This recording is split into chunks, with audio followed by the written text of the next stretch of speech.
How's it going, fam? Welcome back to Erica's EDC. And today I have a super fun video for you guys. As you can tell, we have a lot of really cool blades on the table, but I figured today we would go over my favorite hunting, game processing, butchering knives. And the reason being is because the other day, an officer in town that I am becoming good friends with, he stopped by in the cruiser and he was like, hey, do you want some chickens? I'm processing a whole bunch of them in July and I can bring them by for you guys for the dogs, and because he feeds his dogs a raw food diet as well. And I was like, yes, that sounds amazing. And then I also got put on a dispatch list for like deer that get hit here, and I guess they will call me if there are like deer that get hit that can be picked up and I can process them for the dogs. So it kind of got me thinking about putting all of my game processing knives together, and then I was like, I might as well just make a video to show the ones that I use the most and that are my favorite, because I use these a lot. I have tons and tons of videos on processing deer, fish, rabbit, squirrel, you name it. So these are categorized by size. We have the, what I'm calling extra large hunting knives here. Then we have the large, medium, and small. I wanted to do them by size because people have different preferences, and also I wanted to give options for each category. We do have 3 in this one because this is borderline like a micro knife, so we'll get into all of the details, but this is going to be my favorite hunting knives, basically. So let's get them all out of the way here and we'll go over them one by one. Also, I do have videos on, I believe, all of these knives, or pretty close to all of them, and I do have like game processing videos on these as well. Oh, I forgot to include chickens. I have lots of videos processing whole chickens. But yeah, you can find the literal use videos on my knife testing footage playlist, where you can see all types of animals getting butchered if you are not a weak stomached person. Okay, the extra large knives. Guys, I'm calling these extra large because I am very small. I have little hands compared to most of you guys because you're all dudes. So these are like 9-10 inch knives, and these are going to be your large game knives. So the largest game that we really hunt in New Hampshire feasibly is white-tailed deer. We definitely around this area up in Maine, etc., can hunt moose and black bear. Been there, done that, but the most common is deer, and you can get some pretty big bucks up here. So the 2 large, extra large knives that I really enjoy are the Duckhead Forge Chum and the Caleb's Cleavers. Oh, how do we say it? Wapiti. It's the Wapiti. These are both pretty large hunting knives. I definitely have content on both of them, but I really like how they have a Coke bottle handle. It's not a traditional one, but it is a Coke bottle. They both definitely are a little more stout, so you can break apart joints, etc., without being worried of breaking your knife. And these are kind of your heavy hitters, I guess. You can really process down an entire large animal with these big knives. They're both drop point, just kind of different iterations here. Great grip, really comfortable, but slicey enough to process all of the different kind of sections of meat, if you will. Both of these are fantastic. I think I have a short of this one processing a whitetail, but both of these are just really incredible extra large hunting knives. If you are the type of person that likes a larger tool to process game, these are really, really nice. And I will try to link all of the makers below. I don't think we're gonna get into steel today, I don't think we're even going to talk about what steel the knives are in, because that's really personal preference, and that's going to open a whole different can of worms. I'm mostly going over the models today, guys, the designs, and you can pick whatever steel, you know, works for you. But this one has some patina, as you can see. Gorgeous. But the Chum and the Wapiti, these are really good extra large blades. Next, we'll go into the large category, and these are kind of like your 8-inch style knives. These are probably the most popular length, I would say, for most hunters. So here we have the JG Craftshop 8-inch belt knife, and we also have the Duckhead Forge Stalker. Now, these are two very different styles. This is more of your traditional kind of upswept clip point style, really old school. It almost has that like sharp finger style blade. So this is a really good choice if you like that old school style where you get that ultra sweeping motion up at the front of the blade with all that belly. But nice thin carry. We do have the Coke bottle again, but it's very, you know, it's very lightweight, it's very thin with that distal taper, and this is just really like that old school nostalgic style hunting knife that your grandfather had. This is a really, really nice one. I love even just the looks of this, but in use, this belly is very, very useful. That sweeping motion that you're able to do in processing game is super important, at least to me. This one, the 8-inch belt knife, is a little more of that like American belt knife style where we have an offset handle, and this can be really helpful when you're on your plastic fold-out table and you're processing the actual meat that's been taken off of the animal. You're categorizing your tenderloins, your back straps, your organs that you've kept.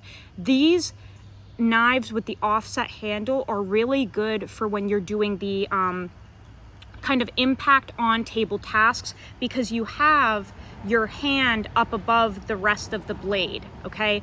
So the whole thing is kind of canted, and this provides a lot of clearance for your fingers when you're cutting on a table, and you still have all of this cutting length making contact with your table, but your fingers are out of the way, and you have ultimate kind of rocking motion and clearance here. So realistically, this style is really good for when you have your game hanging and you are processing the meat off of the carcass, because you have that really upswept blade here for that sweeping motion.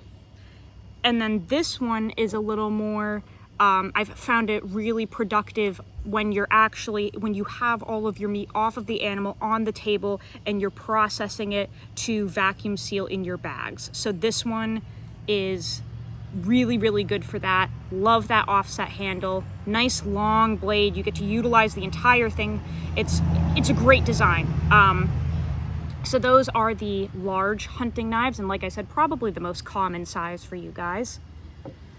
However, if you process game that maybe is a little bit smaller, these are some really good options here. So I'm talking maybe your smaller does, if you get one of those, a little spike horn.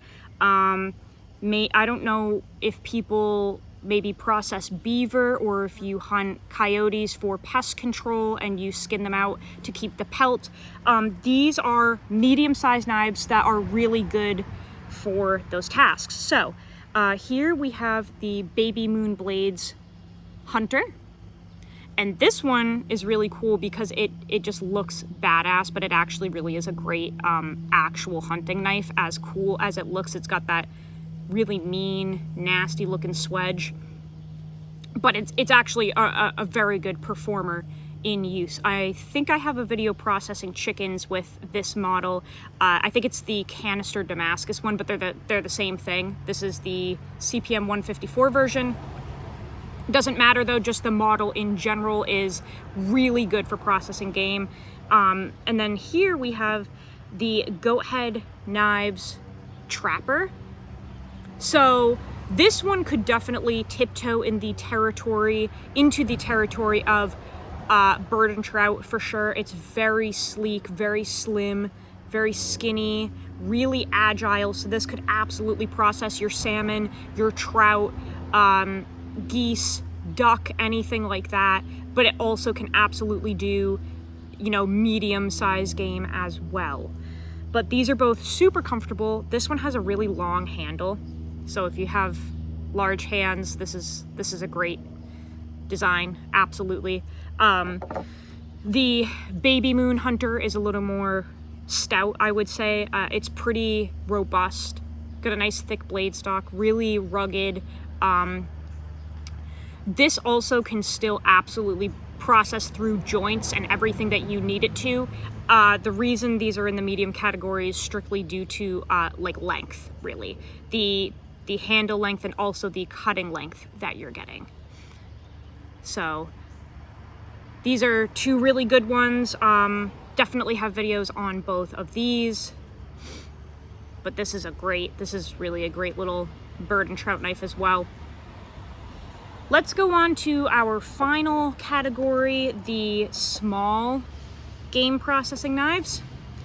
And I have three options here because, like I said at the beginning of the video, this is borderline going into like micro knife territory because there's really nothing to it. This is like an ultralight, you know, as small and nimble and thin as you can get type deal. But let's start with these two here. We have the Deer Rock 3-inch belt knife. And you can probably kind of see that this is really similar to this belt knife. So they're both the same style of, you know, American belt knife, offset handle, great amount of belly in this blade for sweeping motions and rocking.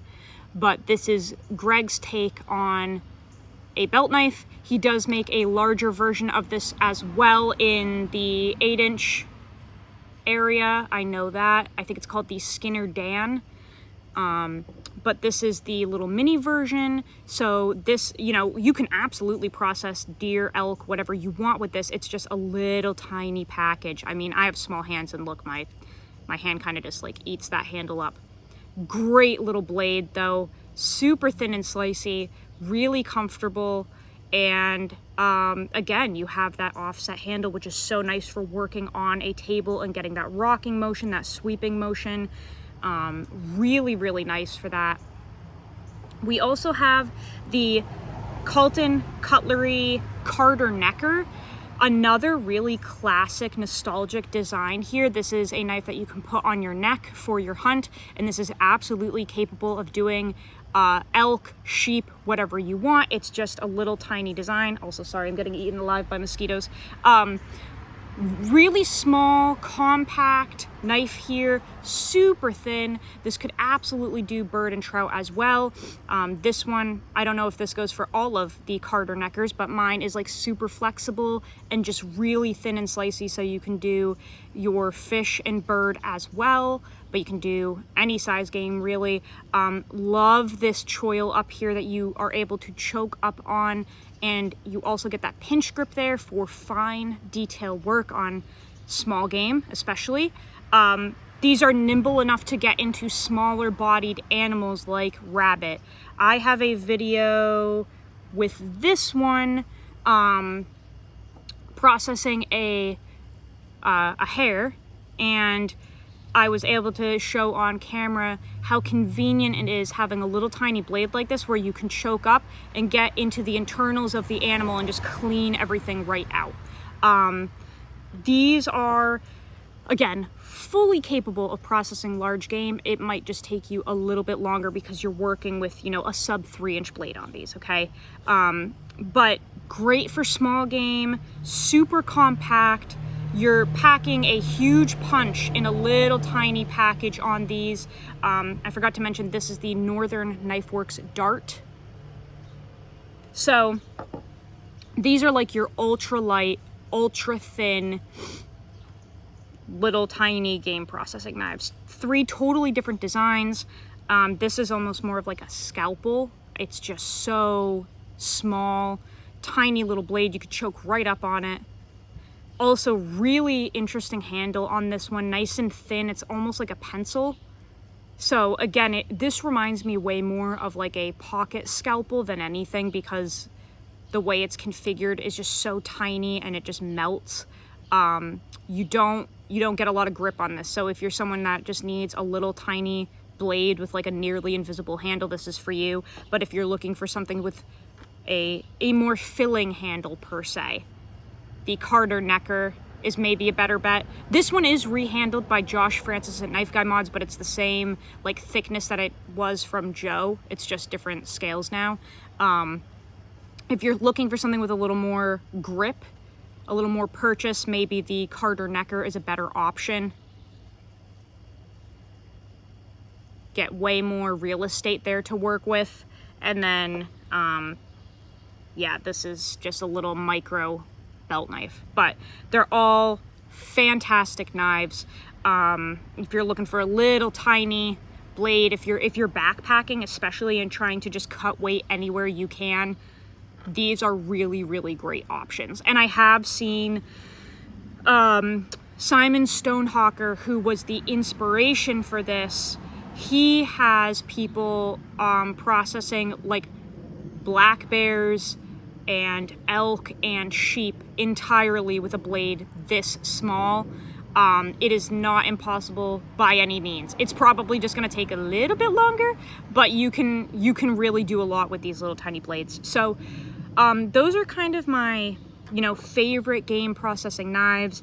And as weird as this sounds, these actually tend to fall into like EDC knives for me, because a lot of my everyday work is game processing.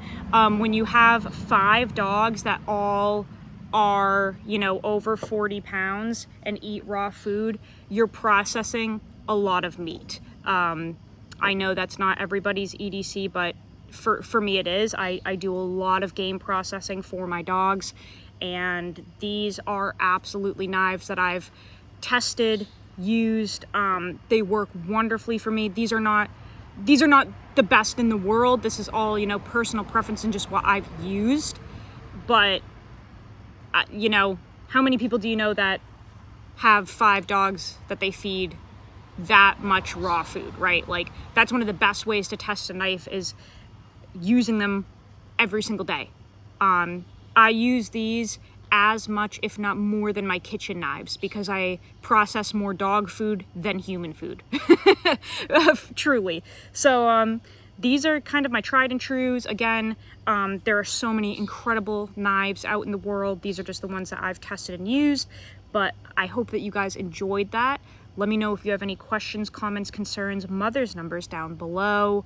Like I said, there is game processing content on a lot of these. It's under the knife testing footage playlist. Just please beware if you go to watch these videos. They're very gruesome, they're very gory. There's one of them where I'm processing a wild hare with the Benchmade Mini Crooked River, but I'm timing myself in a rainstorm on a piece of plywood, and I literally like rip the pelt off of the rabbit, twist its head, rip it off with my bare hands, and launch it behind me for the coyotes. It can get really nasty. Same with the fish videos. I'm processing them on my truck bed and chopping through whole fish. It can get kind of nasty, is all I'm saying. So if you have a weak stomach, don't look at the playlist. For the love of God, don't watch it. But if you like seeing knives being tested and used, you want to see these being tested and used, check it out. So hopefully you guys enjoyed that. Thank you so much for watching. A lot of these are stainless, so I'm gonna take the non-stainless for the use your shit, because you can really see it's been used. This one's in 8670, and it's got some really gorgeous patina from processing a whitetail last season.